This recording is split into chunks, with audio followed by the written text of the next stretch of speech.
Waoga. Wenzenu mnaogopa mnalala hivi msema tina godoro. Tunaweka ilizi kubwa. Wakati mwingine tunaweka ile miti ya miogo ile. Taniambia tu. Kinachofanya kufanya yote ni uoga, si ndio? Sifa ya pili. Na wachukizao, wote wanaochukiza na wauaji. Afu nimekumbuka. Yeye mnatoa kafara nyinyi. Kweli walisema. Alafu mfanikiwe nyinyi. Walisema tukitaka kufanikiwa inabidi tutoe baadhi ya ndugu tuweke misukule. Wala hakuna shida. Ngoja uone sifa zenu hapo mnaishia wapi? Kwenye Ufunuo 20:10. Jehanamu. Kama moto na kiberiti. Sifa nyingine. Na wazinzi, na wachawi. Huko ndo kwenyewe.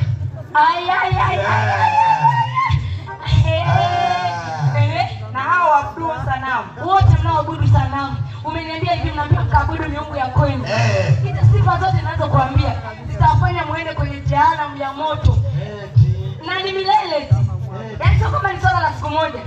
Sikia mtu wa Mungu. Ni afadhali mkubali Bwana Yesu. Awe Bwana na Mwokozi wa maisha yako. Kwa sababu ule moto ni wa milele. Ule moto ni wa milele. Namna ya kumpokea Warumi 10:9-10. Raskatana mandele bosaya. Unapataje sasa?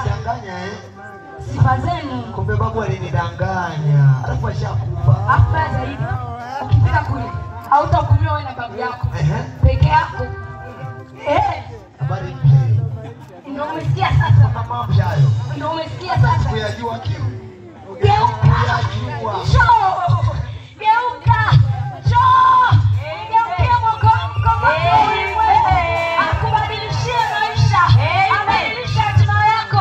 Inawezekana kuna mtu mwingine alikuwa anaamini kama anapoamini mtu huyu ya kwamba kuabudu sanamu sio kitu ambacho Mungu anachukia.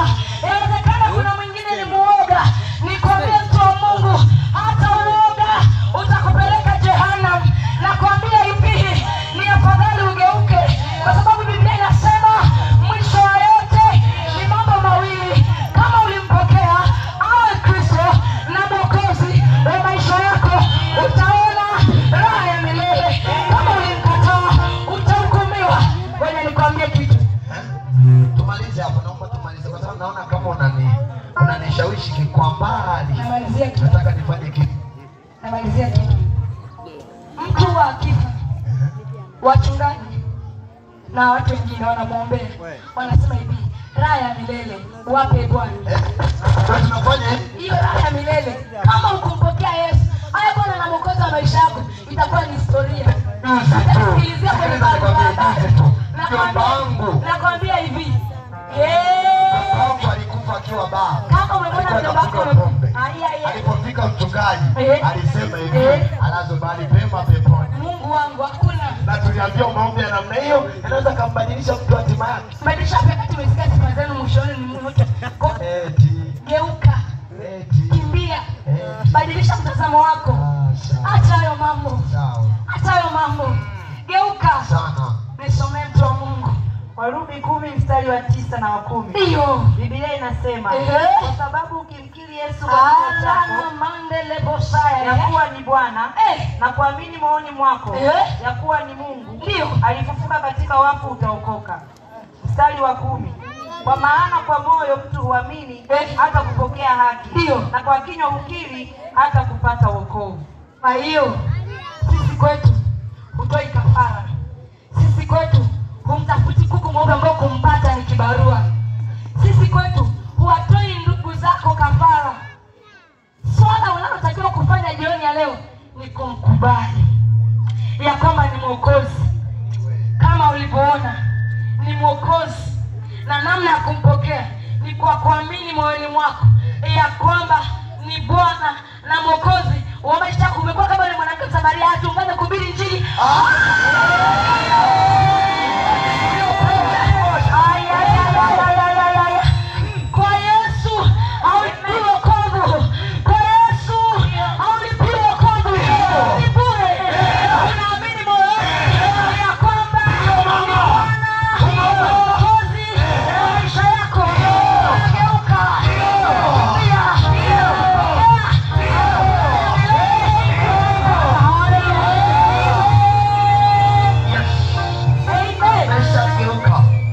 mwanzo nilikuwa napotea. Sasa baada ya huyu agent kunishawishi, baada ya kukaa sana naye na kufunza sana kwake, na mimi nikaanza kuyajua maandiko. Mwanzo walikuwa wananisomea wachungaji kuhusiana na Biblia. Sasa hivi najua kusoma mwenyewe. Katika kitabu cha Matendo ile sura ya 4 na ule mstari wa 12, Biblia inaniambia kwa maana hakuna jina jingine lililopewa wanadamu likipasalo kuokolewa kwake isipokuwa ni jina la Yesu. Isipokuwa ni jina la Yesu. Siku moja duniani na hata mbinguni hakuna mchawi, hakuna mzinzi ambaye hawaikimbilia hilo jina atabaki kama alivyo. Hakuna ambaye akiteseka na magonjwa akalikimbilia hilo jina akabaki kama alivyo. Katika Yesu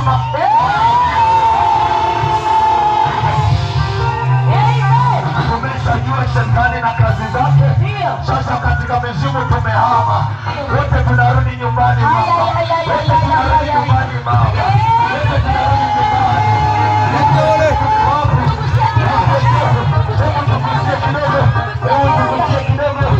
Tufurahi. Baada ya kumpokea Yesu, maisha yangu yamebadilika. Baada tulikuwa tunapiga Yesu, lakini Biblia inaniambia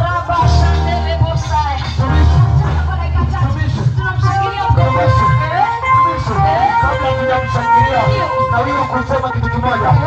Zaburi 103 na ule mstari wa 3. Naona nateseka na magonjwa. Biblia inaniambia unajua nini? Unajua niniambia nini? Sema hivi, akusamehe maovu yako yote na kuponye magonjwa yako. Haleluya. Ndio sasa wakati wa kurejea nyumbani umewadia. Nyumbani kumenoga. Nyumbani kumenoga.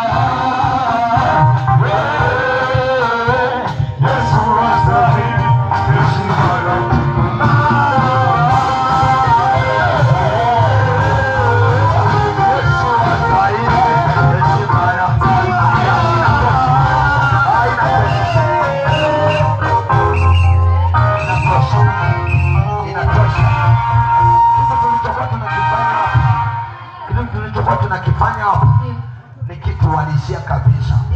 Ndivyo wazazi wetu walivyotuaminisha hapo mwanzo. Lakini Biblia ni kweli na amina, haijawahi isha, haijawahi kata. Huyu Yesu anakupenda sana jioni ya leo. Umesikia injili tokea siku ya Jumanne, Jumatano, Alhamisi, Ijumaa, Jumamosi jana, na leo tunamaliza. Imani kwetu ni Songea Mbamba Bay. Inawezekana nikatoka hapa tusionane tena, kwa sababu ya Mungu ni mengi. Lakini nacho kijua, unajua nini? Yesu akanihakikishia akasema hivi, nitakapokuwa mimi na nyinyi ndipo mtakapokuwa. Na Yesu Kristo yuko upande wa kuume wa Mungu Baba. Kwa hiyo sina mashaka hata kifo kikanitokea muda huu. Unajua naelekea wapi? Biblia inasema wote waliomwamini aliwapa uwezo wa kufanyika wana wa Mungu. Haleluya! Wana wa Mungu ndio sisi ambao tunaliamini jina la Yesu na tumepewa hiyo nafasi mara moja. Tukisha kufa hakuna sala, hakuna dua, hakuna maombi yao ya askofu, yao ya padre, yao ya mchungaji yatakayotutoa kutoka hapo jehanamu na tukaingia wapi? Hebu waambie kwanza mama. Wamemisi sauti yako. Waambie sana. Bwana Yesu asaidie. Amen. Biblia inasema ya kwamba yeyote atakayempokea Yesu Kristo kuwa Bwana na Mwokozi wa maisha yake, Bwana na Mwokozi, anao uhakika wa kurithi ufalme wa mbinguni. Wa kuishi ufalme wa mbinguni. Mungu anampenda kila mtu. Ndio maana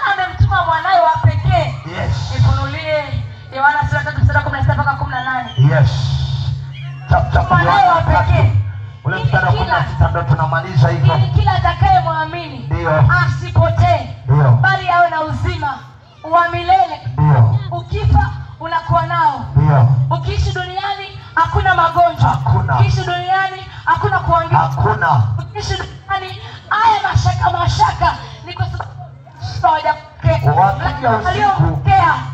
wakijaga usiku wanaona moto. Unajua kwa nini? Biblia inasema simba kabila la Yuda ndio moto lao. Kwa hiyo akikaa ndani yetu anafanyika moto tu, yani akikaa ndani yetu anafanyika moto tu. Tunalala